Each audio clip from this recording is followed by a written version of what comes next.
telling them exactly what they're getting out of this video. I know that doesn't sound as sexy as like, watch and I'll, show you something awesome. But it's like, hey, if you stick around, you're gonna learn how to tie your shoe. You're gonna suddenly feel better about your life. You're gonna feel connected to 1,000 people. Tell me what's gonna happen. Why should I waste my time? And surprisingly, people are much more willing to stick around if they know what's happening at the end. They wanna read the last page first. So you have to tell a story with the last page first.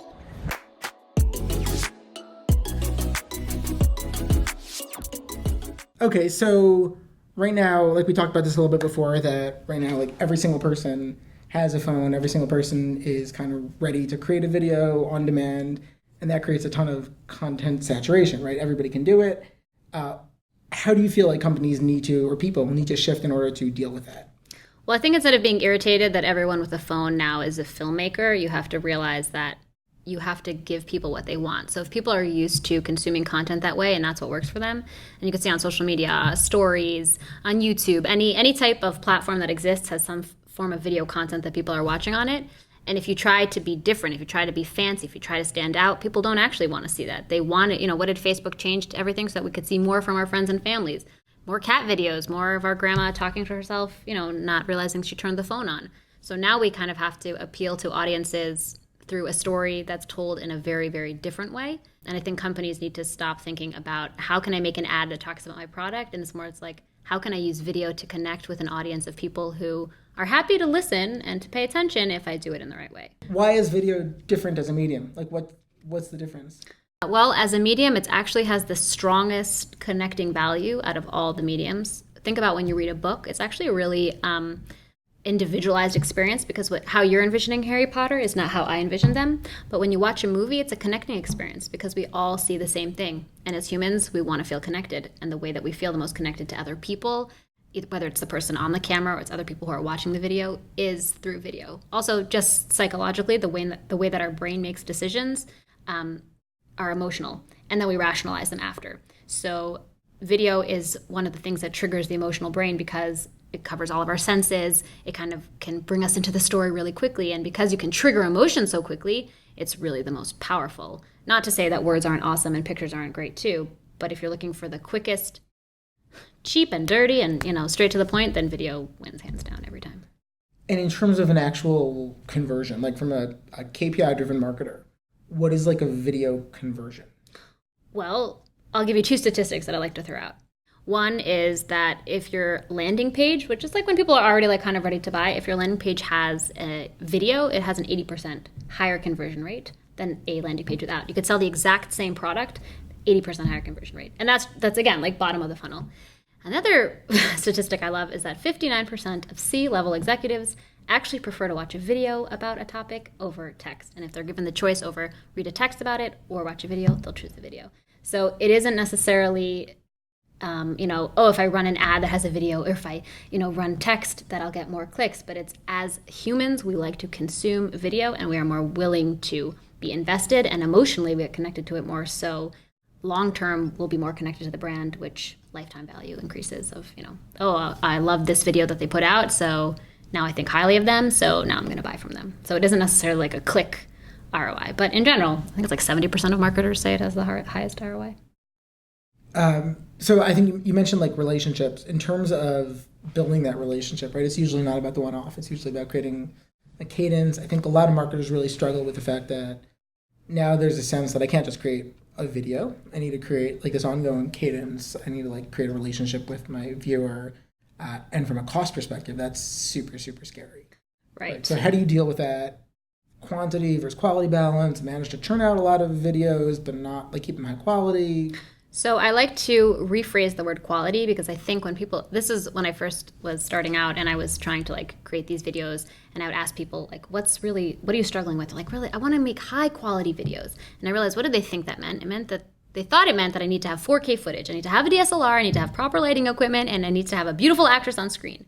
But if I tell you that quality is in the eye of the beholder, and if quality means that I'm going to spend my time watching this, then it doesn't have to be 4K because it's not about the most beautiful image. It's about I'm giving you the most value. So if you look at quality as I'm giving value, I'm being consistent, and I'm showing up in the right way, in the right context, that trumps 4K footage, high quality production every single time. Cool. So what's an example from your perspective of like a video that does that well, or like a video producer that does that really, really well? So I really love the Dollar Shave Club video. It's actually really one of my favorites because I know how it was made. I know that it took $5,000. It was shot in one day in a warehouse. The guy who's in it is the CEO, and he also wrote the script. And they did it like in a few times to get it in one take. But he basically tells you a story with very minimal effects, very minimal lighting. It's super basic. Having worked in production, I can tell you, like they used a nice camera and like some good audio equipment and whatever. But he told you a story, like he connected with you as a person. And I remember watching that and being like, I want to be his friend. So I think when you're thinking about video content, it should be about how do I become someone's friend. I think that video was like an amazing example of like he became your friend, and they built a whole company around him being your friend.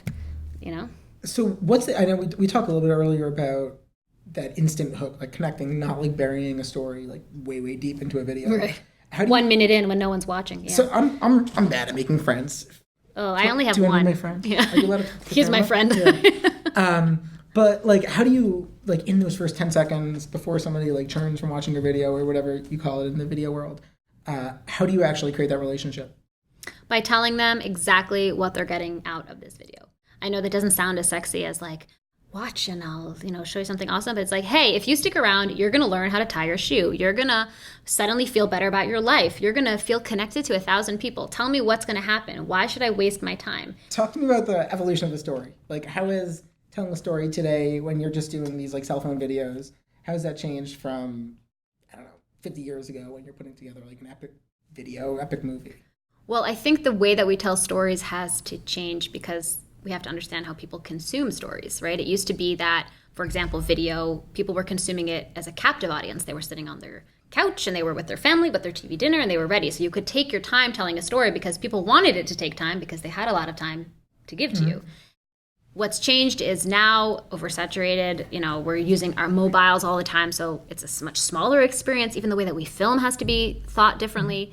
And like, I don't have any time. I'm never a captive audience. Like, I'm constantly doing 4 things at once. So if you don't trigger some sort of emotional response right away when you're trying to tell me a story, I'm not going to pay attention, which is why I always tell people, if you're making a video, include a face in the first 3 seconds because it triggers emotion and people are twice as likely to stick around if they see a face. Like, how crazy is that?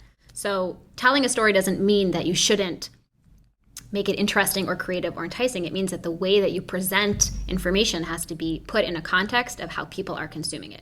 So if I'm running around and I'm not giving you 20 minutes of my time, don't take 20 minutes of my time to tell me a story. Tell it in the first second. Surprisingly, Nas Daily? Of course you know Nas Daily. Why was he so successful? Because he told you what his video was going to be about.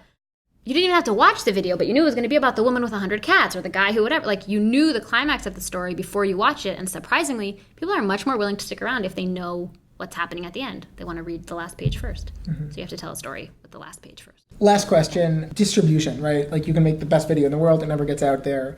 It's happened to so many good people. Yeah. Death by distribution. I don't know, like, what are your insights? What are your thoughts on, like, what people do wrong with distribution and what they could be doing better? So I think that the mistake people make is not understanding that the context trumps the content every time. If you make an incredible video, but you put it, let's say you make a 20-minute masterpiece for something, for your sales team, and you post it on social media, you'll lose serious points. Like, people will be irritated. Why did you post this 20-minute video on social media?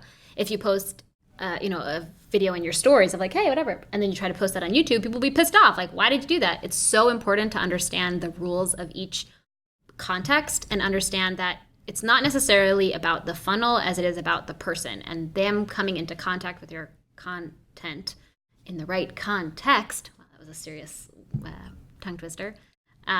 So when you distribute it, it can't just be, here, I have one video, let me post it in 100 different places. It has to be super strategized and specific of like, this is going on YouTube, so how are people searching? Is this going on Facebook? What do people want to see? How are they consuming this? Is it going on our website? Okay, what do people want to know?